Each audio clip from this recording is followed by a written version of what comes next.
Maraming salamat at magandang gabi ho sa ating lahat. Naway maging isang makabuluhang gabi ang ating ginagawang pagtitipon ngayon. Alam ko mabigat ang kalooban nating lahat. These past few days, talagang mahirap. Emotionally, physically, mentally, and intellectually draining ang pinagdadaanan nating lahat. Subalit, napakinggan natin ang mensahe ni Pangulong Duterte through our Vice President Inday Sara Duterte. Nakausap ko ng personal si Mayor Baste Duterte noong nakaraang Thursday at nakitaan ko sila ng katatagan. Nais ko lang siguro ipahatid sa inyo ang naging mensahe ni Mayor Baste nung kami nagkaharap. Hindi ngayon ang panahon upang pumatak ang ating mga luha. Ngayon ay panahon upang tayo ay magsama-sama at higit maging matatag. Ngayon ay panahon upang tayo ay magsama-sama at huwag magpapasindak. Alam ko ang nasa kalooban at isipan ninyo. Mahirap talaga maunawaan bakit isinuko o inihandog ng sarili niyang gobyerno sa naglalaway na banyaga ang dati niyang Pangulo.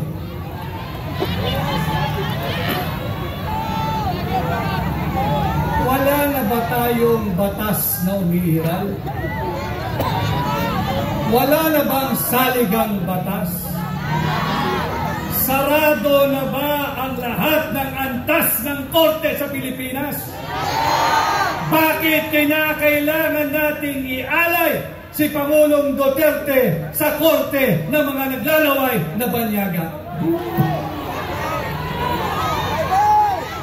And just like all of you here today and in any other many parts of the Philippines, nakasama natin, binanggit kanina ni Pastor in Proverbs 29 verse 2. Tama po yun. Kung matiwasay ang namumuno at pamunuan, ang kanyang pinamumunuan ay nagdiriwang. Subalit bakit tayo naririto ngayong gabi?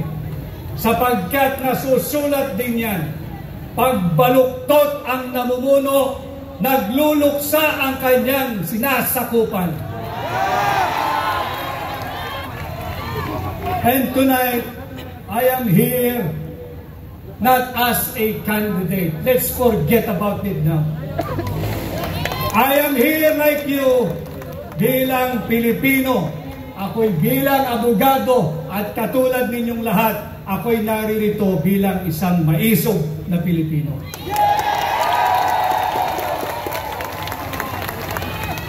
I stand with you, with President Duterte.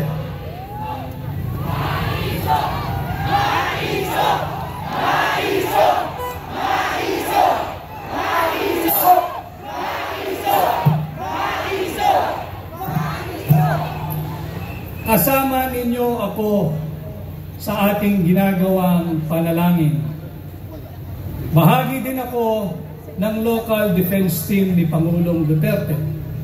Subalit, I think it is more and beyond legal now. Kaming mga abogado, we can only do so much. And I tell you, Filipino people, itong labang to, hindi abogado ang magpapanalo rito. Taong bayan kayo ang magpapanalo rito!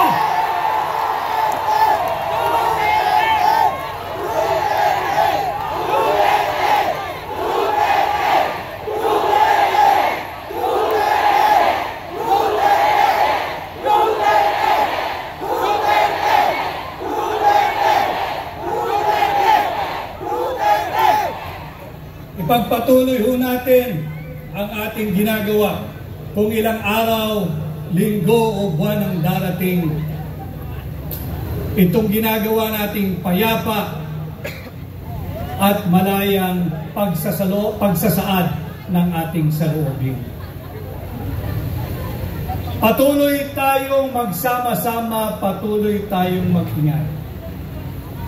At sama-sama natin ipakilala sa buong mundo na sa bahaging ito ng mundo, merong isang Pilipino na kailanman hindi isusuko ang kanyang soberanya, kasarinlan, kalayaan, at kahit nag-iisang Pilipino ay pakilala natin siya sa buong mundo at ang kanyang pangalan ay Rodrigo Roa Duterte!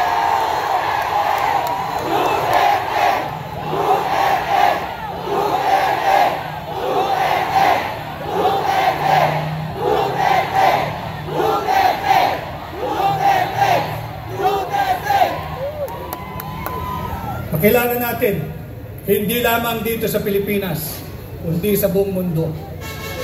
Sa kabila ng kanyang edad, sa kabila ng kanyang kalusugan, buong sigasig niyang tinanggap. At sinabi niya, walang mananagot na pulis at sundalo sa aking naging polisiya. Akin ito. Yan ang malinaw na sinabi ni Pangulong Duterte. At muli, ako ay naririto kaisa ninyo sa pag-aalay ng panalangin. At sana patuloy tayong magkaisa at uulitin ko. Patuloy nating ipakilala sa buong mundo, hindi lamang sa ICC, na dito sa bahaging ito ng mundo, merong isang Pilipino, ang ngalan ay Rodrigo, na hindi isusuko ang kapwa niya Pilipino sa mga naglalaway na banyaga, sa naglalaway na korte. Ang tawag ay ICC. Maraming salamat. Mabuhay po tayo. Mabuhay si Tatay Digong. Let's bring home Tatay Digong!